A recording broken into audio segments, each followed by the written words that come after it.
One of these days, I'll figure out technology. Welcome to Intoxication Station. I'm Raymond, and today we're going to be having a traditional podcast following up on the most American time of the year, the 4th of July weekend.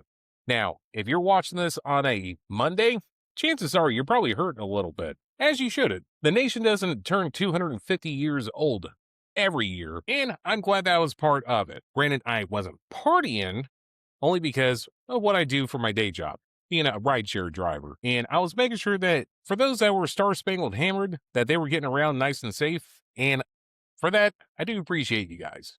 You're doing more than what you think you're doing. On that note, today's episode is going to be based on small business. As what we do on the channel, we do focus on small businesses because they are the lifeblood to the local economy, to that particular area. Now, some places I've been to in episodes past being St. Pete, St. Petersburg Beach, downtown St. Petersburg. Those are a micro economy amongst themselves in the way that if a location does go under or they close for whatever reason, there's going to be another business to be able to take that place shortly after. Of course, I have been in parts of Florida that I didn't think that they had electricity at, like Floral City, for example.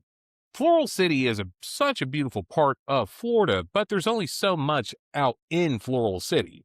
Handful of restaurants, a handful of boutiques, not a lot of commercial establishments, and that's a great thing. I love seeing small businesses thrive in small towns, just like the small town USA. But when it comes to small businesses, I am always going to encourage people to run their own business in whatever capacity, whatever the service, manufacturing, or restaurant, distillery, brewery, whatever the case may be. I'm always going to encourage people to run their own business. But that being said, not everyone has the drive to run their own business because it is a lot. It's a lot to take in, it's a lot to take care of, and anyone can start a business, but only a select few can make that business run for years to come. For example, Florida Cracker. They've been brought up on the channel multiple times over the duration of the channel, and they are by far one of my favorite brands when it comes to small businesses, because the concept behind Florida Cracker is they go into a pre-existing structure. They tend not to build new structures if they don't need to. They'll repurpose what's already there, keeping the overall cost down and still maintaining some of the vibe of that local area. And they work out very well. Of the locations I've been to, I've yet to be disappointed on either the food service, the vibe that's in the area, the overall theming on their locations. They're great. 10 out of 10 would definitely recommend, and I'm always going to recommend Florida Cracker because of that. That being said, there's more to small business than having the idea and proceeding forward with it. Depending on what you plan on doing for your small business, it could be as much as having that business partner that knows the financial side of the business, because ideas only go so far. And after a certain point, you do need to have people that are part of your team that are in your best interests that also have their own specialty that goes along with it. Like, for example, say if I were to open up a restaurant, I could think of so many different themes behind that restaurant that would get people in the door. However, I'm not the best cook in the world, so I'm not going to be in the kitchen. I can give ideas on what to cook. I can give recommendations on what to cook. However, having that proper cook, chef, line cook, having that proper team in the back is key, because when it comes to having that establishment, you want consistency. Consistency is key when it especially comes to a restaurant or a brewery. Same thing with the distillery as well. Anytime they're messing with something that goes into people's bodies, you want to be as consistent as possible, because nothing's worse than going to a restaurant and that burger was excellent that day. You're telling all your friends about it. You want to bring as many people there, only to find out that whenever you go there, maybe they cut back on the portion size, or maybe the seasoning just wasn't right. Maybe it was undercooked, overcooked, whatever the case may be. You want to have that team of consistent players to keep that consistency going. And you may not find that on the first round of employees. You may not find that on the second round, third round, whatever the case may be. Having that right team will make or break your idea and your business altogether.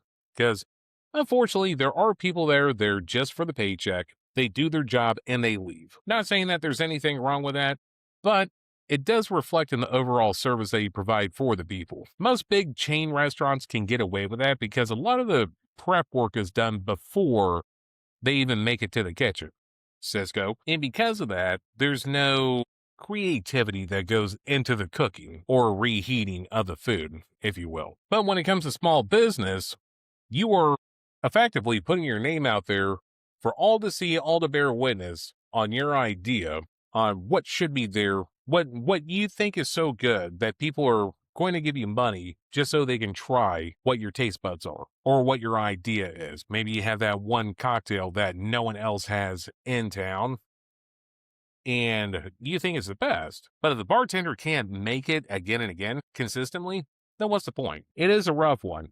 Food's always been rough. Part of the reason why I never went into the business myself, too many variables.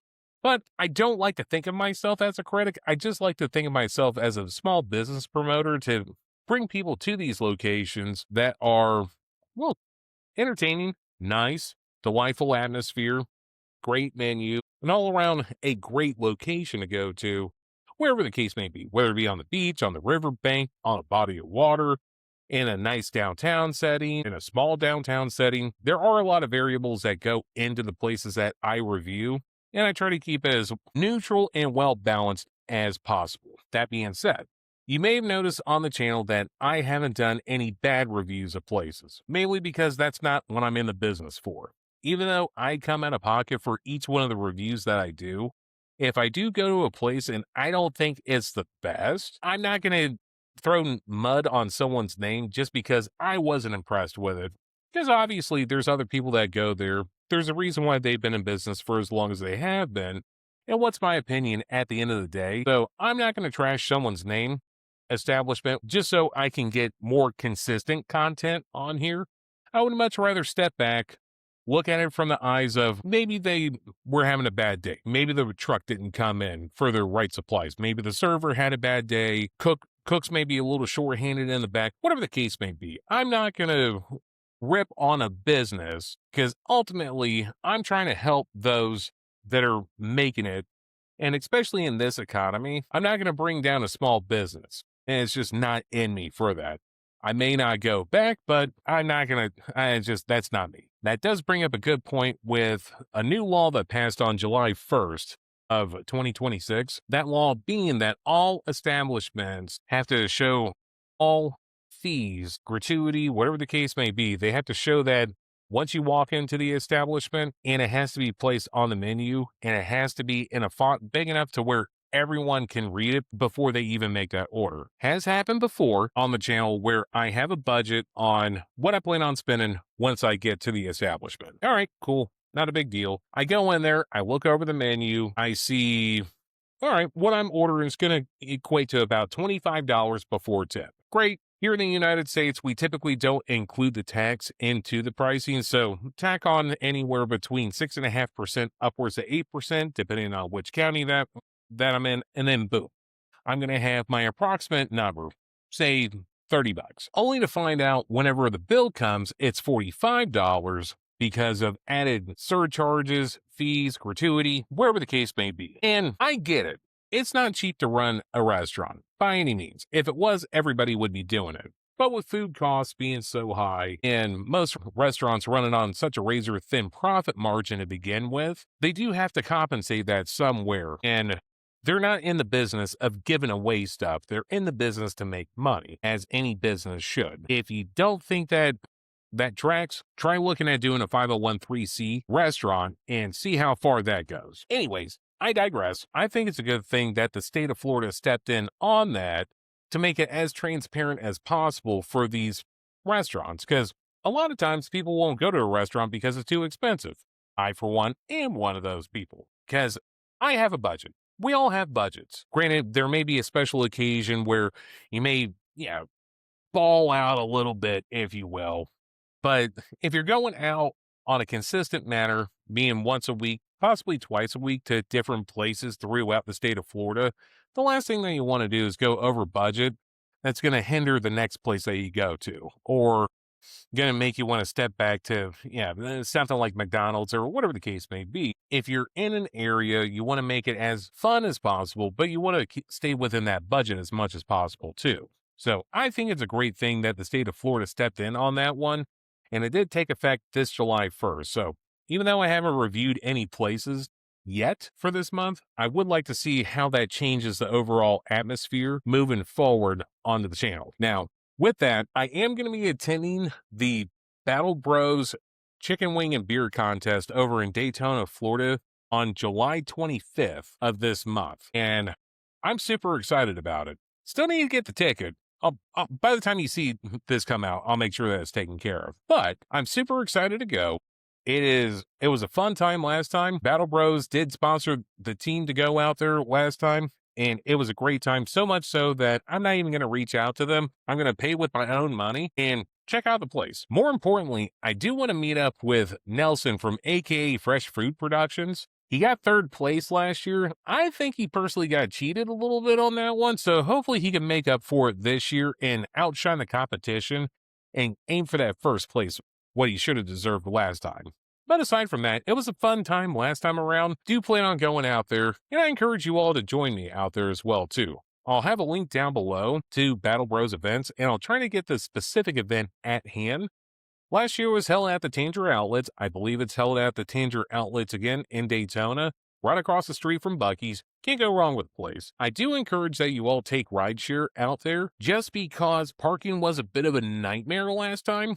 But one thing that they do counteract that with is being held later on in the evening. I believe last year it started off at 6:30 for the VIP members. Hopefully it carries on with that this year as well too, because it is scorching hot out there. Last thing I want to do is get sunburned and dehydrated and drink more beer than what I should, or do I? Anyways, it was a fun event last year. I highly encourage that you go out there and check it out this year.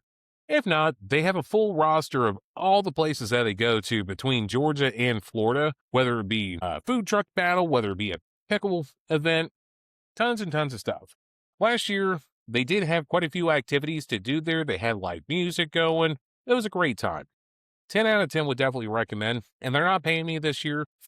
They did sponsor our tickets last year. However, I'm going to go out of my own pocket this year because that's how much I believe in the Battle Bros, that they put on a great event. That being said, whenever I do go out to different places, I do try to hit up different restaurants along the way. So if you are watching this and you're in the Daytona area, comment down below and recommend a couple places to me.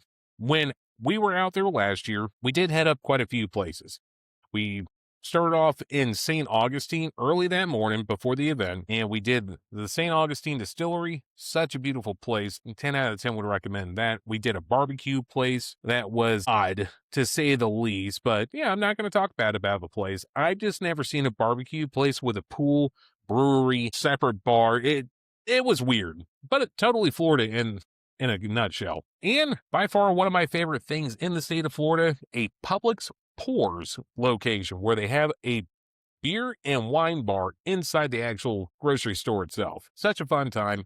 I do plan on checking out a few places while I'm out there, just to give a little bit more context of what else is out there in the Daytona area. Be a little bit further out than that, who knows? Only time will come once the event shows up. Now, if it's one organization that I would like to bring up is Beer Drinkers of America. Beer Drinkers of America is an organization with over 3,000 plus members throughout the United States that gives you the ability to not only unlock special discounts at different locations throughout the U.S., but always to have a drinking buddy anywhere near you. I'm member 1083, and I've been thoroughly impressed with the organization overall. They do monthly online chats, so they can check up different progress with different chapters that are out there. They do offer chapters. What's a chapter, you may ask? A chapter is a specific group to that state that may be localized to a specific city or special interest group. I know a few states have specific chapters for that, and they're growing day by day.